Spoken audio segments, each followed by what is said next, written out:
Hello मेरे प्यारे viewers, कैसे हैं आप सभी लोग। आशा करती हूँ आप सभी लोग अच्छे होंगे। कहानी के लिए मेरे चैनल को सब्सक्राइब कीजिए, कहानी को लाइक और शेयर ज़रूर कीजिएगा और कहानी कैसी लगी प्लीज़ कमेंट बॉक्स में ज़रूर बताइएगा। कहानी को लेकर कोई भी राय या सुझाव हो वो भी कमेंट बॉक्स में ज़रूर दीजिएगा। तो शुरू करते हैं हम आज की अपनी कहानी। निधि अपनी आलीशान गाड़ी में बैठकर मंदिर जा रही थी। गाड़ी से उतरकर वह मंदिर की सीढ़ियों पर चढ़ी। तभी वह मंदिर के पास लगी दुकानों से फूल खरीदने के लिए रुक जाती है। बहन जी, पूजा के लिए फूल देना, उसने फूल बेचने वाले साधारण सी महिला से कहा। लेकिन जैसे ही उसकी नज़र फूल वाली पर पड़ती है वह चौंक जाती है। अरे यह तो संध्या है। उसे देखकर निधि अतीत की यादों में खो जाती है। संध्या शहर के एक बहुत बड़ी सेठ जी की इकलौती बेटी थी। रूप रंग में भी बहुत सुंदर थी। निधि के पिताजी संध्या के पिता के यहाँ काम करने वाले मामूली मुलाजिम थे। निधि और संध्या हम उम्र थी, साथ साथ खेल कूद कर बड़ी हुई थी। संध्या निधि को अपने पुराने कपड़े और खिलौने दे दिया करती थी, क्योंकि संध्या को तो रोज ही नए कपड़े और खिलौने उपलब्ध थे। निधि पुराने सामान व कपड़ों को भी बड़े चाव से रखती थी। कभी कभी निधि सोचती थी कि कुछ लोग तो चांदी की चम्मच मुंह में लेकर ही पैदा होते हैं, जैसे कि संध्या। संध्या को सेठ जी और सेठानी जी बहुत प्रेम करते थे। उसको हर वक्त चांदी के झूलों पर झुलाया जाता था। निधि का भी बाल मन था, कभी कभी हट कर ही जाता था। एक दिन सेठ जी ने संध्या का रिश्ता एक बहुत बड़े घर में तय कर दिया। संध्या इस रिश्ते से खुश नहीं थी। संध्या कहीं और प्रेम जाल में उलझी हुई थी। वह लड़का एक आवारा लड़का था, कुछ भी काम नहीं करता था। उसने संध्या को उसके रूप और पिता की दौलत देखकर फंसाया था, पर संध्या इस कदर पागल थी उसके पीछे, उसे अपना अच्छा बुरा कुछ नहीं सूझ रहा था। जीवन की सच्चाइयों से अभी अनभिज्ञ थी। संध्या पैसों की कदर भी नहीं करती थी, क्योंकि बाप के यहाँ अंधाधुंध पैसा देखा था। उसने एक बार भी विचार नहीं किया कि मैं निखट्टू आदमी के संग अपने जीवन का गुजारा कैसे करूंगी।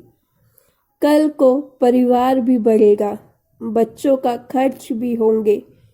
ऐसे में बढ़ते खर्चों का वहाँ कैसे होगा। बस प्रेम का भूत सवार था सर पर। माता पिता घर परिवार सबको ठोकर मार संध्या अपने सरफिरे आशिक के साथ प्रेम विवाह करना चाहती थी। उसने अपने पिताजी से प्रेम के सामने बहुत जिद्दी की, परंतु उसके पिताजी की दूरदर्शी सोच के आगे उसकी एक न चली। विवाह का दिन भी आ गया। सेठ जी ने बहुत भव्य शान और शौकत की कोठी को बहुत ही अच्छी तरीके से सजाया गया। निधि भी संध्या के दिए पुराने लहंगे में बहुत जच रही थी। बाहुबली रथों पर चढ़कर बारात आ रही थी।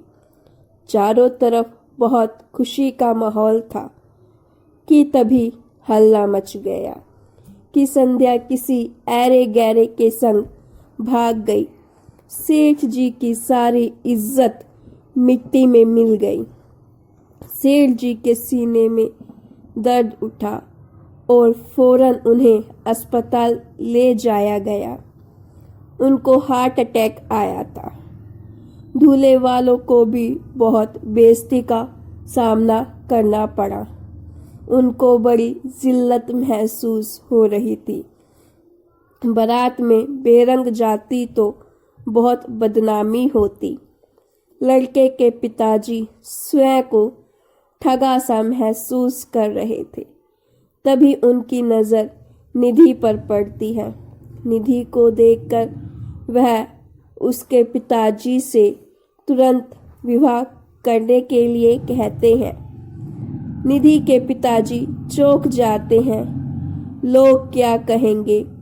निधि के पिताजी बोले, लेकिन रिश्तेदारों के समझाने पर वह निधि का विवाह संध्या के होने वाले दूल्हे से कर देते हैं।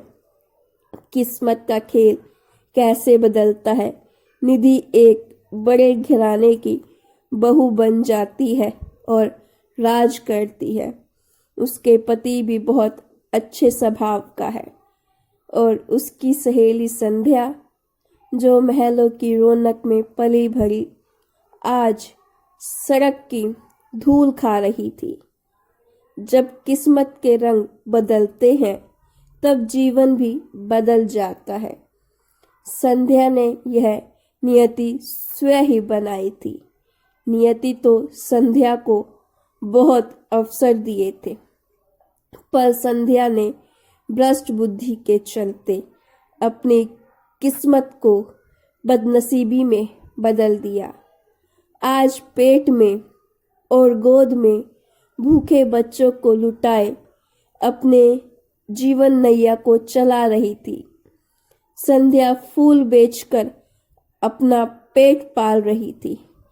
ऐसा कोई दिन नहीं जाता था जिस दिन संध्या को अपनी गलती का पश्चाताप न होता हो। घर से भागकर हकीकत 4 दिन में ही सामने आ गई थी। शराबी कबाबी उसका प्रेमी उसको रात दिन मारता कूटता। उसकी दिन रात कोशिश यही थी संध्या को देह व्यापार में धकेल दे। संध्या के घर से भागने के बाद उसके पिता ने अस्पताल में ही दम तोड़ दिया, पर मरने से पहले वह अपनी सारी जायदाद बुजुर्ग आश्रम चैरिटेबल ट्रस्ट में दान कर गए। संध्या की माँ बुजुर्ग आश्रम में अपना जीवन गुजारा कर रही थी। घर से भागी हुई लड़की अपनी नियति खुद लिखती है, जो खुद अपने घर और परिवार की, समाज के परवाह नहीं करती। नियति भी उनकी उपेक्षा करती है। अब इसे किस्मत का खेल कहा जाए या खुद का लिखा भाग्य कहा जाए, आप लोग बताइएगा। और आपको ये स्टोरी कैसी लगी प्लीज़ ज़रूर बताइए।